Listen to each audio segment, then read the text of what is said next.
Tanggal 1 Maret tahun 1945. Semua murid sama sekali bingung. Mereka begitu gelisah hingga kelihatan seperti sarang lebah yang baru saja terganggu. Mereka berbicara dan melemparkan pandangan yang menyapu keluar ke segala arah. Yesus tidak ada di sana. Akhirnya mereka mengambil keputusan atas apa yang mengkhawatirkan mereka dan Petrus berkata kepada Yohanes, "Pergi carilah guru. Ia ada di hutan dekat sungai. Katakan padanya untuk datang segera atau memberitahu kita apa yang harus kita lakukan." Yohanes pun bergegas lari. Iskariot berkata, "Aku tidak mengerti alasan akan begitu banyak kehebohan dan ketidakramahan. Aku akan sudah pergi dan menyambutnya dengan penuh hormat. Kunjungannya merupakan suatu kehormatan bagi kita. Jadi, aku tidak tahu, laki-laki itu mungkin berbeda dari saudara asuhnya. Tapi, barang siapa tinggal bersama hiena akan tertular bau dan instingnya. Bagaimanapun, kau ingin mengusir perempuan itu. Tapi berhati-hatilah dengan apa yang kau lakukan. Guru tidak menghendakinya, dan aku harus melindungi perempuan itu. Jika kau menyentuhnya, aku bukan guru, sekedar informasi untukmu. Oh, bagaimanapun, siapakah perempuan itu? Mungkin si cantik Herodias? Jangan bercanda, jangan salahkan aku. Kau menjaganya seperti dia adalah seorang anggota kerajaan, seperti seorang ratu. Guru mengatakan kepadaku, pastikan dia tidak diganggu dan hormati dia. Dan itulah apa yang sedang aku lakukan. Tapi siapakah dia? Tahukah kau? Tanya Thomas. Tidak. Ayo, katakan kepada kami. Kau tahu, desak banyak dari antara mereka. Aku bersumpah aku tidak tahu apa-apa. Guru pasti tahu, tapi aku tidak. Kita harus menyuruh Yohanes untuk menanyakannya padanya. Ia memberitahunya segala hal. Kenapa? Apa istimewanya Yohanes? Apakah saudaramu itu seorang dewa? Tidak. Yudas, dia yang terbaik dari antara kita semua. Jangan repot-repot dengan masalah itu, kata Yakobus Alfeus. Saudaraku melihat perempuan itu kemarin, ketika kembali dari sungai dengan ikan yang telah diberikan Andreas kepadanya, dan dia bertanya kepada Yesus. Dan ia menjawab, perempuan itu tidak berwajah. Dia adalah jiwa yang sedang mencari Allah. Dia tidak lebih dari itu bagiku dan aku ingin dia seperti itu bagi semua orang. Dan ia mengatakan, aku ingin dengan cara begitu rupa, hingga aku nasihatkan kalian untuk tidak mendesak. Aku akan pergi kepadanya, kata Yudas Iskariot. Coba saja, jika kau dapat, kata Petrus, merah padam bagai seekor ayam jago. Apakah kau mau menjadi mata-mata dan melaporkannya pada Yesus? Aku serahkan profesi itu pada mereka yang dari Bait Allah. Kami, orang-orang dari danau, mendapatkan roti kami dengan bekerja, bukan dengan melapor. Jangan pernah takut akan tuduhan dari Simon anak Yohanes. Tapi jangan provokasi aku dan jangan coba-coba berani tidak taat pada guru, sebab aku di sini. Dan siapakah kau? Seorang miskin seperti aku? Ya, bukan, aku lebih miskin. Lebih kasar dan lebih tidak terpelajar dibandingkan kau. Aku tahu, tapi itu tidak mengkhawatirkan aku. Aku akan khawatir jika aku sepertimu sejauh itu menyangkut hatiku. Tapi guru memberiku tugas itu dan aku melaksanakannya. Seperti aku menyangkut hatimu, apakah yang ada dalam hatiku yang begitu menjijikkan? Bicaralah, tuduh aku, hina aku. Demi Allah, hentikan, ledat Zelot dan Bartolomes. Hentikan Yudas, hormati senioritas Petrus. Aku menghormati semua orang, tapi aku ingin tahu apa yang ada dalam diriku. Aku akan melayanimu sekarang juga. Biarkan aku bicara. Ada kesombongan, cukup untuk memenuhi dapur ini. Ada kemunafikan dan nafsu. Aku munafik, mereka semua campur tangan dan Yudas dipaksa diam.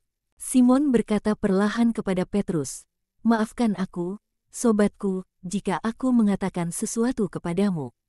Dia bersalah, tapi kau juga bersalah. Dan itu adalah bahwa kau tidak sabar terhadap orang muda. Mengapakah kau tidak mempertimbangkan usia mereka, kelahiran mereka, dan banyak hal lain? Lihat, kau bertindak atas nama Yesus.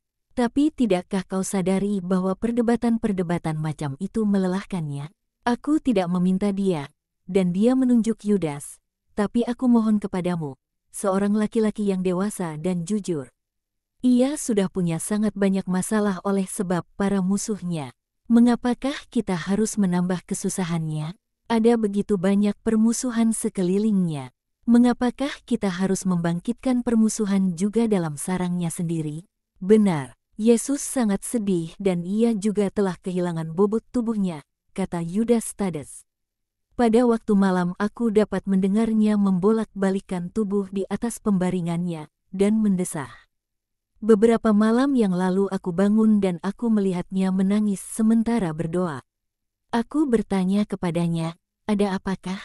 Dan ia memelukku dan berkata, berlakulah sebagai sahabat terhadapku. Betapa beratnya menjadi sang penebus. Aku juga bertemu dengannya di hutan dekat sungai dan jelas bahwa ia baru saja menangis, kata Filipus. Dan atas pandanganku yang penuh tanya ia menjawab, tahukah kau apa yang membuat surga berbeda dari dunia, selain dari perbedaan akan kurangnya kehadiran Allah yang kelihatan? Adalah kurangnya kasih di antara manusia. Itu mencekikku seperti tali leher kuda. Aku telah datang untuk menaburkan benih bagi burung-burung kecil dan untuk dikasihi oleh makhluk yang saling mengasihi satu sama lain. Yudas Iskariot, dia pastilah agak kacau, melemparkan dirinya di atas tanah dan menangis seperti seorang anak kecil. Pada saat itu Yesus masuk bersama Yohanes. Ada apa?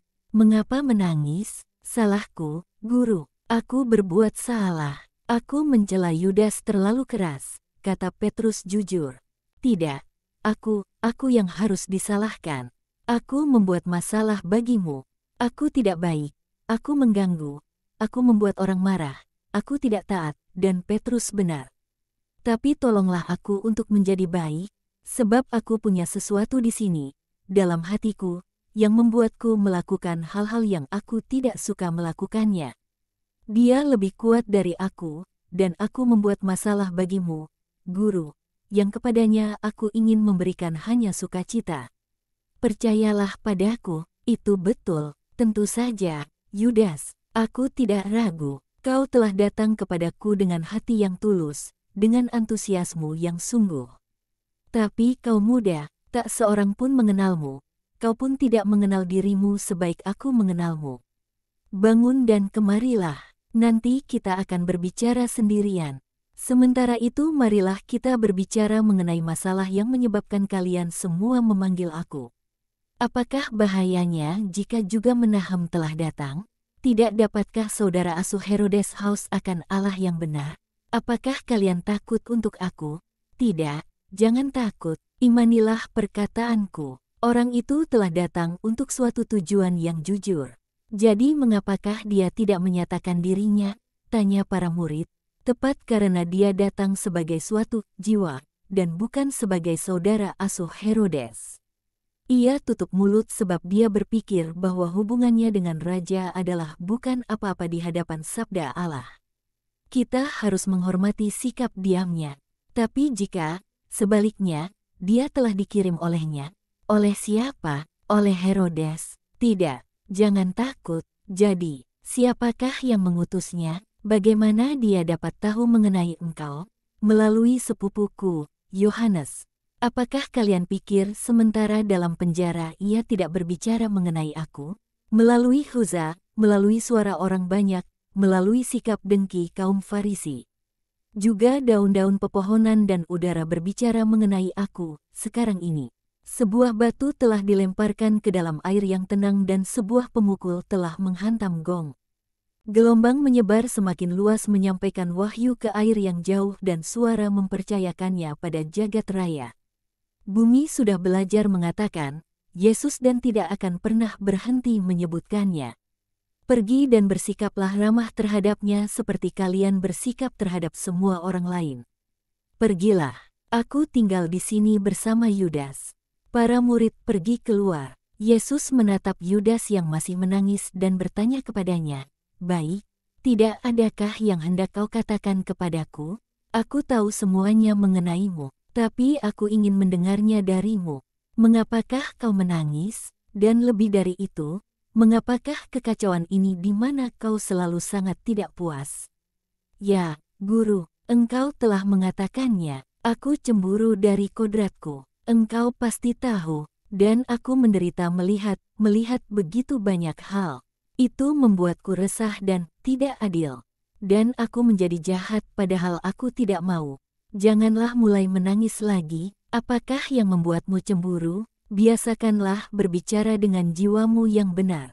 Kau berbicara banyak, bahkan terlalu banyak. Tapi bagaimana dengan instingmu dan pikiranmu? Kau mengikuti jalur yang sulit dan berputar-putar untuk mengatakan apa yang ingin kau katakan.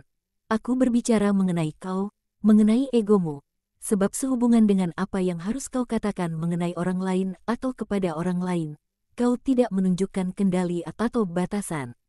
Juga kau tidak menunjukkan kendali atau batasan pada dagingmu. Itu adalah kuda gilamu. Kau adalah seperti seorang kusir kepada siapa manajer perlombaan memberikan 2 ekor kuda gila. Yang satu adalah sensualitasmu, yang lain, haruskah aku beritahukan apa itu yang satunya? Haruskah? Adalah kesalahan yang tak hendak kau jinakkan. Kau adalah seorang kusir yang cakap tapi sembrono. Kau mengandalkan kemampuanmu dan kau pikir itu cukup. Kau ingin menjadi yang pertama. Kau tak hendak membuang waktu untuk mengganti setidaknya 1 kudamu. Sebaliknya kau memacu dan mencambuk kuda-kudamu dengan cemeti. Kau ingin menjadi si pemenang. Kau antusias mendapatkan tepuk tangan. Tidak sadarkah kau bahwa kemenangan adalah pasti apabila ditaklukkan dengan kerja yang tekun, sabar dan bijak? Berbicaralah kepada jiwamu. Aku ingin pengakuanmu berasal dari sana. Atau haruskah aku katakan kepadamu apa yang ada dalam hatimu? Aku dapati bahwa engkau tidak adil juga tidak tetap, dan aku menderita karena itu. Mengapakah kau menuduhku? Dalam hal apakah aku gagal dalam pandanganmu? Ketika aku ingin membawamu kepada teman-temanku, engkau menolak dengan mengatakan, aku lebih suka bersama orang-orang sederhana. Lalu Simon dan Lazarus mengatakan kepadamu bahwa adalah lebih baik mencari perlindungan dari beberapa penguasa dan engkau setuju. Engkau memihak kepada Petrus, Simon, Yohanes. Engkau, apalagi, tidak ada lagi, Yesus. Omong kosong, seperti gelembung-gelembung buih pada gelombang-gelombang air. Aku merasa kasihan terhadapmu, sebab kau adalah seorang terpuruk malang yang menyiksa dirimu sendiri. Sementara kau dapat bersuka cita, dapatkah kau katakan bahwa tempat ini mewah? Dapatkah kau sangkal bahwa ada suatu alasan mendesak yang mengharuskan aku untuk menerimanya? Andai Sion bukanlah ibu tiri yang sebegitu keras terhadap para nabinya, akankah aku berada di sini, bersembunyi seperti orang yang takut akan keadilan manusia dan mengambil perlindungan di sebuah sanktuarium? Tidak. Baik, jadi, dapatkah kau katakan bahwa aku tidak mempercayakan misi kepadamu seperti yang aku lakukan terhadap yang lain? Dapatkah kau katakan bahwa aku keras terhadapmu apabila kau bersalah? Kau belum tulus. Kebun-kebun anggur. Oh, kebun-kebun anggurmu, apakah nama kebun-kebun anggur itu? Kau tidak menaruh simpati pada mereka yang menderita atau yang sedang menebus dirinya sendiri. Kau bahkan tidak hormat terhadap aku. Dan yang lain memperhatikan itu. Dan walau begitu hanya satu suara yang selalu membelamu, suaraku. Yang lain bisa saja cemburu, sebab jika ada satu yang selalu dilindungi, itu adalah kau. Yudas menangis sedih dan tergerak hatinya.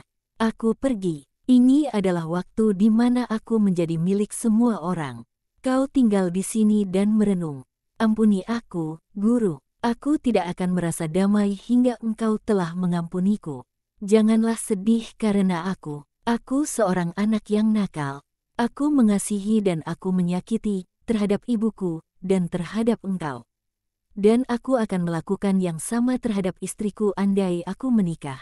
Lebih baik jika aku mati, lebih baik jika kau memperbaiki jalanmu, tapi kau diampuni, selamat tinggal. Yesus pergi keluar dan menutup pintu.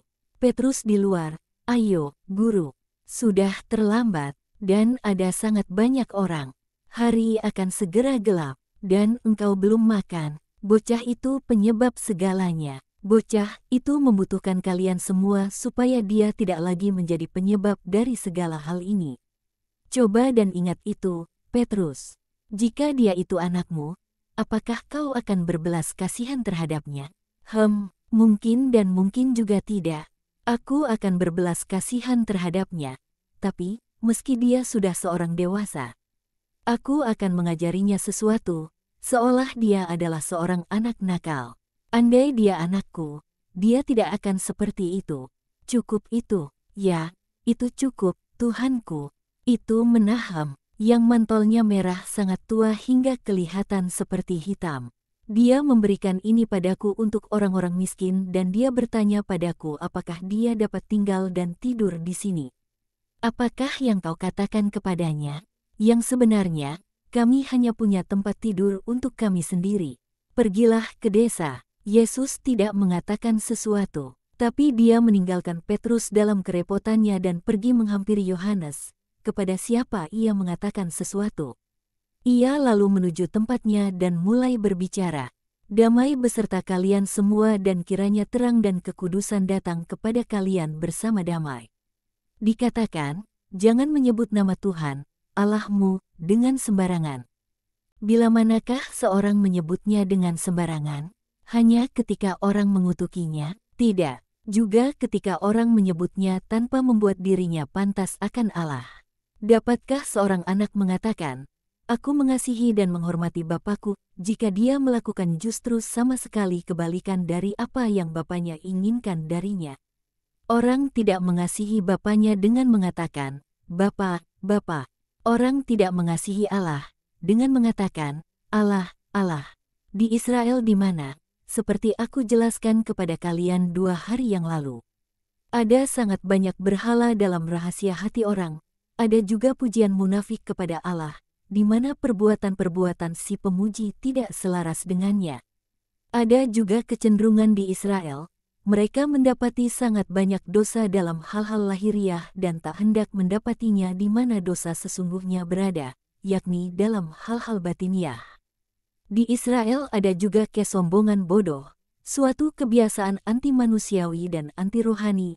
Nama Allah kita yang diucapkan oleh bibir-bibir kafir dianggap sebagai sumpah dan orang-orang non-Yahudi dilarang untuk mendekati Allah yang benar.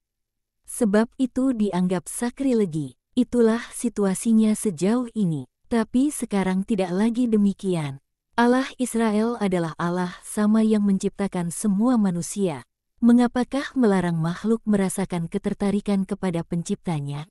Apakah kalian pikir bahwa orang-orang yang tidak mengenal Allah tidak merasakan sesuatu dalam lubuk hati mereka? Sesuatu yang belum terpuaskan, yang berteriak, galau, mencari. Siapa, apa, Allah yang tak dikenal? Dan apakah kalian pikir bahwa jika seorang kafir maju mendekati altar Allah yang tak dikenal, ke altar non-jasmaniah yang adalah jiwa di mana selalu ada kenangan akan penciptanya, jiwa yang berharap dimiliki oleh kemuliaan Allah, seperti kemah suci yang didirikan oleh Musa seturut ketetapan yang diberikan kepadanya, jiwa yang meratap sebab kepemilikan yang demikian tidak terjadi. Apakah kalian pikir bahwa Allah akan menolak persembahan si kafir seperti orang menolak satu profanasi? Dan apakah kalian anggap sebagai dosa tindakan yang disebabkan oleh kerinduan jujur suatu jiwa yang bangkit oleh panggilan surgawi yang mengatakan, Aku datang, kepada Allah yang berkata kepadanya, Datanglah, sementara kalian anggap kudus. Ibadat rusak seorang Israel yang mempersembahkan kepada bait Allah apa yang tersisa dari kesenangannya, dan pergi ke hadirat Allah dan menyebutkan nama yang maha murni. Dengan tubuh dan jiwa cemar oleh dosa-dosa busuk yang tak terhitung banyaknya. Tidak. Dengan sungguh-sungguh aku katakan kepada kalian bahwa sakrilegi sempurna dilakukan oleh orang Israel itu yang dengan jiwa cemarnya menyebut nama Allah dengan sembarangan. Namanya disebutkan dengan sembarangan, ketika kalian sadar, dan kalian bukan orang-orang bodoh, bahwa kalian menyebutkannya dengan sembarangan oleh sebab keadaan jiwa kalian. Oh, aku melihat wajah murka Allah yang dengan jijik berpaling ke arah lain ketika seorang munafik menyebutnya atau suatu jiwa yang tak bertobat menyebutnya. dan aku gemetar sekalipun aku tidak pantas mendapatkan murka ilahi. Aku membaca dalam banyak hati kalian pikiran ini, baik, terkecuali anak-anak, tak seorang pun dapat menyebutkan nama Allah, sebab dalam semua orang ada ketidakmurnian dan dosa. Tidak, jangan katakan itu. Nama itu harus diserukan oleh para pendosa. Harus diserukan oleh mereka yang merasa bahwa mereka dicekik oleh setan dan ingin membebaskan diri mereka dari dosa dan dari si penggoda. Dikatakan dalam kitab Kejadian bahwa si ular mencobai Hawa ketika Allah tidak sedang berjalan-jalan di Firdaus. Andai Allah ada di Firdaus, setan tidak mungkin berada di sana. Andai Hawa berseru kepada Allah, Satan pasti akan lari. Selalu camkan pikiran itu dalam hatimu, dan berserulah kepada Tuhan dengan tulus hati. Nama itu adalah keselamatan. Banyak dari antara kalian yang ingin turun ke dalam sungai untuk dimurnikan. Murnikanlah hatimu, tanpa henti, dengan mengukirkan di atasnya, dengan sarana kasih, kata Allah. Bukan doa-doa munafik, bukan praktek-praktek kebiasaan, tapi katakan nama itu, Allah, dengan hatimu, pikiranmu, perbuatanmu, dengan segenap dirimu. Ulangi itu agar kau tidak sendirian. Ulangi agar ditopang. Ulangi agar diampuni. Pahamilah makna dari perkataan Allah di Sinai. Nama Allah disebutkan sembarangan ketika saat menyebutkan Allah tidak mengindikasikan suatu perubahan untuk menjadi lebih baik. Maka, itu adalah dosa. Tidak menyebutkan sembarangan ketika, seperti detak jantungmu, setiap menit dari harimu, setiap perbuatan jujur, kebutuhan, pencobaan, kemalangan menghantar ke bibirmu perkataan kasih seorang anak, datanglah, Allahku. Maka, sungguh, kau tidak berdosa menyebutkan nama Allah yang kudus. Pergilah, damai sertamu, tidak ada orang-orang sakit. Yesus tetap tinggal di bawah naungan, di mana bayang-bayang sore senja mulai turun. Ia bersandar pada tembok, dengan tangan-tangan terlipat. Ia mengamati mereka yang sedang pergi dengan menunggangi keledai-keledai kecil mereka, atau bergegas menuju sungai untuk dimurnikan atau pergi ke desa mereka di seberang ladang-ladang. Laki-laki yang mengenakan mantel merah sangat gelap itu tampak bimbang akan apa yang harus dilakukannya. Yesus mengamatinya. Orang itu pada akhirnya bergerak dan menuju kudanya. Dia sesungguhnya memiliki seekor kuda putih yang bagus berhiaskan penutup merah yang terjuntai hingga ke bawah pelananya yang bertatah. Sobat, tunggu aku, kata Yesus dan ia pergi menghampirinya. Hari sudah mulai gelap. Apakah kau punya tempat menginap? Apakah kau datang dari jauh? Apakah kau sendirian? Orang itu menjawab, dari tempat yang sangat jauh, dan aku akan pergi, aku tidak tahu. Ke desa, jika aku menemukan, jika tidak, ke Yeriho. Aku meninggalkan para pengawalku di sana, sebab aku tidak percaya pada mereka. Jangan, aku menawarkan tempat tidurku untukmu. Sudah disiapkan. Apakah kau punya makanan? Tidak, aku tidak punya. Aku berharap dapat menemukan sebuah tempat yang lebih dapat menawarkan.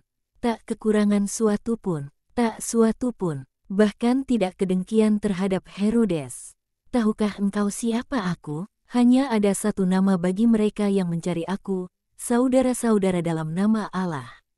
Marilah, kita akan berbagi makanan. Kau dapat menempatkan kudamu di ruang besar itu. Aku akan tidur di sana dan aku akan menjaganya untukmu. Tidak, aku tidak akan pernah membiarkan itu. Aku yang akan tidur di sana.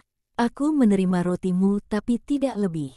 Aku tidak akan menempatkan tubuhku yang najis ke tempat di mana engkau mengistirahatkan tubuhmu yang kudus. Apakah kau pikir aku kudus? Aku tahu engkau kudus. Yohanes, Khuza, perbuatan-perbuatanmu, perkataanmu. Istana kerajaan menggemakannya bagai sebuah kerang membisikkan suara laut. Aku biasa pergi kepada Yohanes, kemudian aku kehilangan dia. Tapi ia telah mengatakan kepadaku, ia yang lebih besar dari aku akan mengambilmu dan meninggikanmu. Tak dapat lain selain engkau. Aku datang ketika aku telah menemukan di mana engkau berada. Mereka sendirian di bawah naungan. Para murid berbicara dengan suara pelan dekat dapur dan menyapukan pandangan sekilas kepada mereka. Zelot, yang membaptis hari ini, kembali dari sungai bersama orang-orang yang terakhir dibaptis. Yesus memberkati mereka dan lalu berkata kepada Simon, "Orang ini adalah peziarah yang mencari naungan dalam nama Allah. Dan dalam nama Allah, kita menyambutnya sebagai seorang sahabat." Simon membungkuk dan orang itu melakukan yang sama. Mereka masuk ke dalam ruangan besar dan Menahem mengikatkan kudanya ke palungan. Yohanes, dengan isyarat dari Yesus, bergegas masuk dengan rumput dan seember air. Juga Petrus masuk dengan sebuah lampu minyak kecil, sebab hari sudah gelap. "Ini sangat menyenangkan. Semoga Allah menganjari kalian," kata laki-laki terhormat itu, dan lalu diapit Yesus dan Simon dia masuk ke dalam dapur di mana sekantong kayu bakar yang baru saja dinyalakan, memberikan penerangan. Semuanya pun berakhir.